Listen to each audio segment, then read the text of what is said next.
안녕하십니까. 고고TV 여명입니다. 지금 더불어민주당과 더불어시민당 얘네들이 합해서 190석 정도 되죠.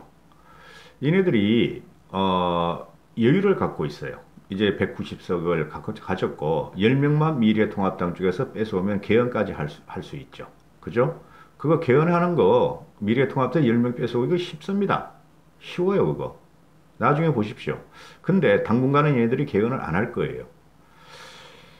다 할 수 있는데 뭐 개헌만 빼고는 이제 그 원구성이 되고 미래통합당하고 이제 미래통합당이 5월 8일 날 원내대표를 뽑고 쟤네들도 민주당 애들 뽑을 텐데 원구성이 될 적에부터 이제 싸우기 시작할 거예요. 지금은 문재인이나 더불어민주당이 행복함에 젖어 있을 거예요. 그래서 가전 여유를 다 부리는 그 언사를 구상하죠. 문재인이부터 해가지고. 근데 여기서 쥐 같은 인간들이 몇 명이 있는데 계속 튀어나오죠. 그죠? 그게 이제 비례민주당 쪽에서 많이 튀어나오죠. 더시당, 열민당 이런 데서. 그게 나오는 것들이 우희종이,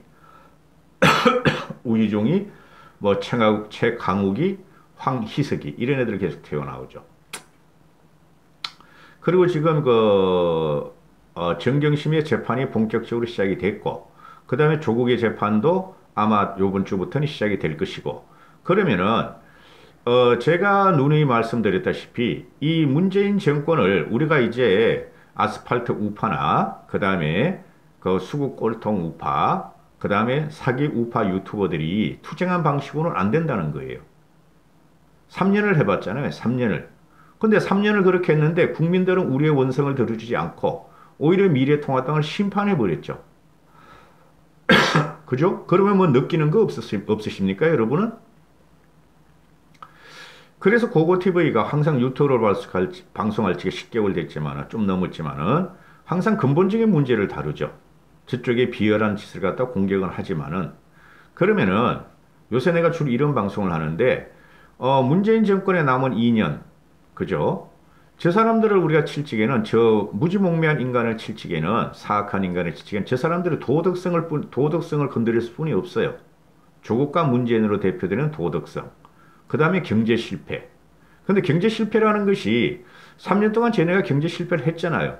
근데 어제 문재인이가 나와서 어제 그저께죠 벌써 노동자 축사를 하면서 자랑을 하고 있잖아요. 최저임금 과격한 인상과 52시간제를 워라밸을 실현했다. 그리고 노동자의 천국, 노동자로 주류를 바꾸겠다고 선언을 해버리잖아요. 그러니까 우리 반문재인 세력에서 요구했던 이 최저임금의 악폐라든가 뭐 탈원전의 악폐라든가 52시간제의 악폐라든가 이런 거를 쟤네들은 계속 지속하겠다는 소리죠. 근데 우리가 계속 그걸 주장했는데 쟤네들은 우리한테 오히려 중도 시민들은 미래통합당을 심판해버렸어요. 너무 혐오스러우니까 미래통합당과 사기 우파 유튜버들의 행태가. 그런데 지금 이게 얘네들이 이제 도덕성을 건드려야 되는데 지금 정경심이하고 조국의 이제 재판이 지금부터 시작해서 대법원이 끝날 거면 얘네 전술에 의하면 한 2년 가요. 한 2년 갑니다. 지금 이명박 대통령권도 한 2년 가고 있고 박근혜 대통령 한 3년 가고 있잖아요. 2년 가는 동안 살아있는 언론들은 계속 조선일보 같은 거, 문화일보 같은 거 계속 조국의 부정적인 조국의 사기적인 인생이 튀어나올 겁니다.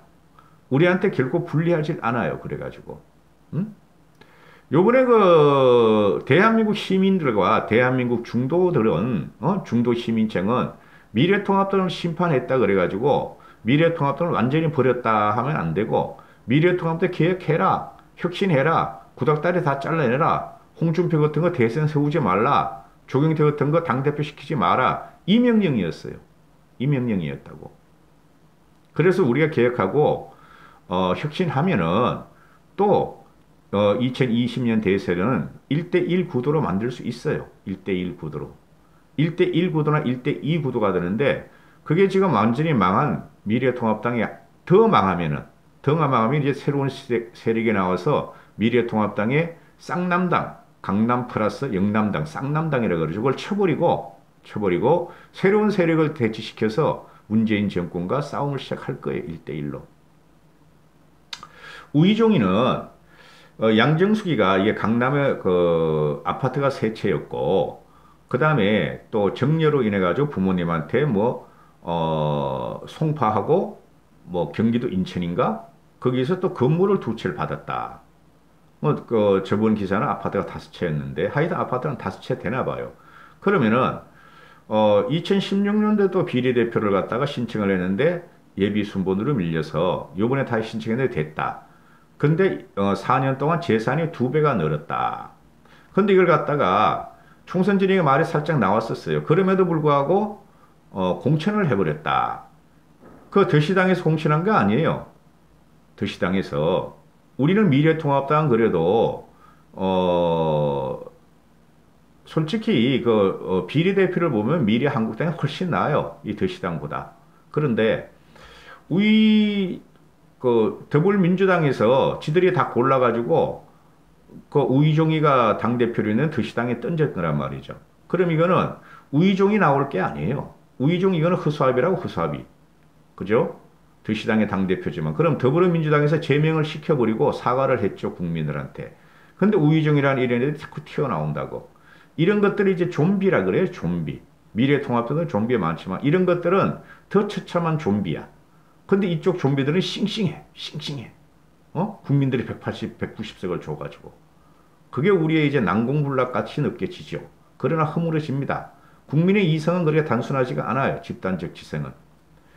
우이종이가 하는 말은 양정숙이를 자기들이 말이지 부동산 사명 의혹을 인지한 때부터 확실한 근거를 확인했고 확보하기 위해서 당의 조사위원들을 절차에 따라 최선을 다해 노력했다.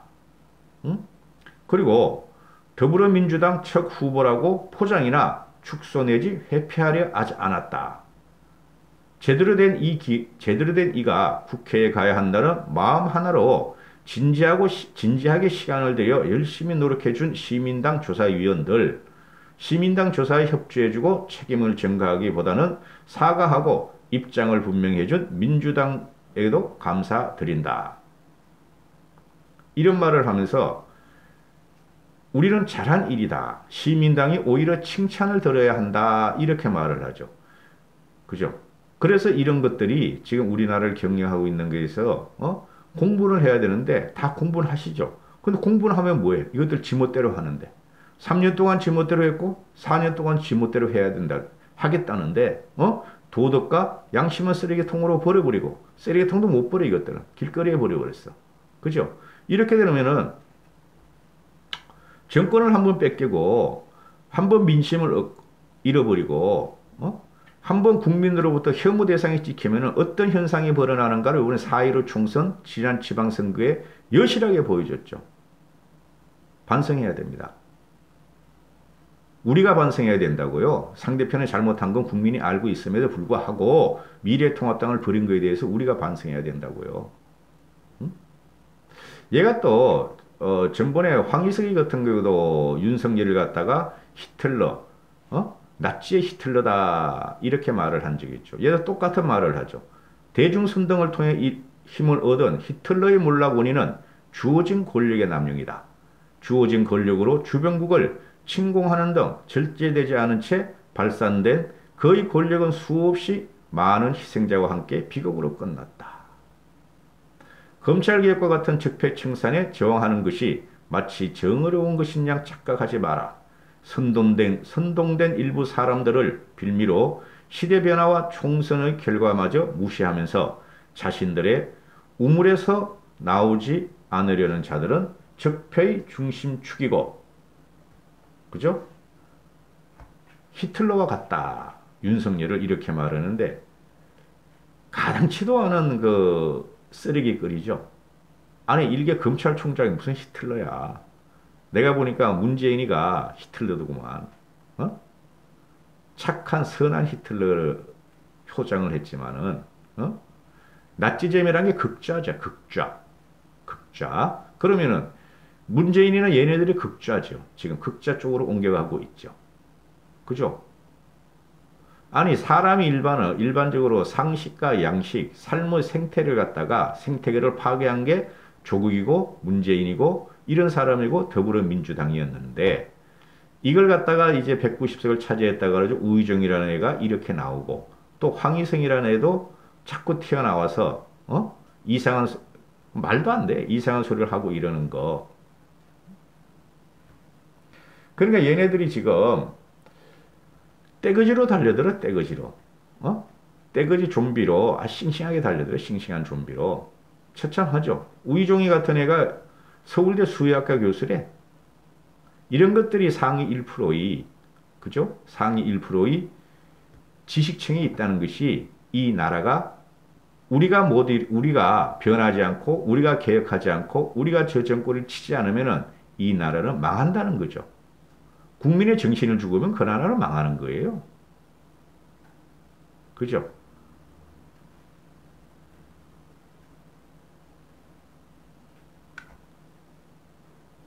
이건 의용 수준이 아니에요.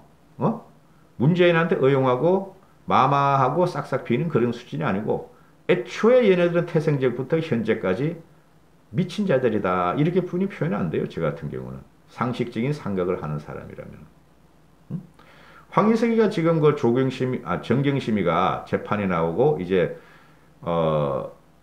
조국이는 다음 주부터 요번 주부터 할 텐데 얘가 지금 사발 통문을 돌리기를 정경심 교수의 구속 연장을 반대한다 하고 동참해 달라 이렇게 하죠. 그죠? 그러면서 그 김원웅이라고 눈이 이렇게 이상하고 허연 머리 갖고 나와서 말 들으면 완전히 그 궤변만 놓고 막 상대편을 공개한 김민웅이라고 했죠. 김민웅이 옛날에 그 저기 뭐야 성공회대 교수하다가 문재인한테 잘 보여가지고 지금 경희대 교수한다는 애. 그런 애들이 정경심 교수 구속영장 반대 동참을 하면서 연판장을 돌리고 있어요. 굉장한 압박을 가하겠다는 거죠. 얘네들이. 최강욱이도 더 이상한 짓거리를 하고 최강욱이 다루고 싶지 않고. 그리고 장영표라고 있죠. 장영표 당국대 교수. 조민희한테 허위 인턴 증명서 제일 저자 준 친구. 그죠? 얘가 지금 재판을 받고 있죠. 어제 그저께. 그렇게 계속 나오는데 판사가 위정죄를 경고합니다. 위정죄를. 이 사람은 모른다. 검찰 조사받을 때 그런 말 한 적이 없다. TV에 자기 목소리가 쌩쌩하게 보도됐음에도 그런 말 한 적이 없다. 이렇게 위정죄를 스스로 옳게 들어가고 있죠. 정경심보다 전부 다 모른다. 상대편이 상상이다. 상대편이 나를 갖다가 올가매려고 그랬다. 다 그런 식으로 변명을 하죠. 그리고 이런 걸 갖다가 지지하는 것들이 바로 더불어민주당 애들이죠. 더시당도 더불어민주당이고 열민당도 더불어민주당이니까 이런 형편무인지경을 지금 국민이 보고 있어요. 이런 형편무인지경을. 요번에 미래통합당을 벌이는 중도층이나 50대에서 50대 중반부터 60대 중반까지 그 민주화 세력은 이걸 유심히 보고 있을 거예요. 그래서 미래통합당이 바뀌어야 됩니다. 이걸 소개시켜 드릴게요. 부장판사가 장영표한테 물었습니다. 정인, 검찰에서 제시한 진술 내용에 대해 전부 다 그렇게 말한 적 없다 하는데 그 얘기가 진실한지를 물어보는 게 아니라 그 당시 수사받을 때 그렇게 얘기한 사실이 있는지를 일단 묻는 건데 그걸 구분하지도 못하고 정의는 아닙니다 하는 순간 본인이 위정죄로 처벌받을 수 있습니다 하고 경고를 하니까 이 장영표란 작자가 네 감사합니다. 앞으로 주의하겠습니다. 이게 말이 되는 대답이라고 생각하십니까 여러분은? 그리고 장영표 아들이 이 재판 과정에서 벌써 나왔는데요. 장영표 아들이 아들한테 물었고 장 교수가 아들의 대답을 한 게 있어요. 아들한테 물었답니다. 장영표가. 야, 너 조국이 강의 가가지고 인턴 증명서 수업하고 증명서 받았냐? 이렇게 물으니까 장영표 아들이 요새 애들 쓰는 거 있어요. 육두문자. 아버지한테도 그런 걸 써요, 요새. 그게 무슨 인턴이야? 30시간 놀다 왔는데 그게 재판정에서 공개가 돼요. 그러면서도 장영표 같은 예는 갖다가 부정을 해요. 이 비도덕이고 비양심적이고 비학자적인 양심을 부정을 하는 거죠. 이게 지금 그 문재인 정권의 최고의 아킬레스건이 돼요. 우리만 변하면 돼요. 우리만. 1년 안에 변화해야 됩니다. 1년 안에 대선 후보를 세워야 됩니다. 여기까지 하겠습니다. 감사합니다. 고고TV 여명이었습니다.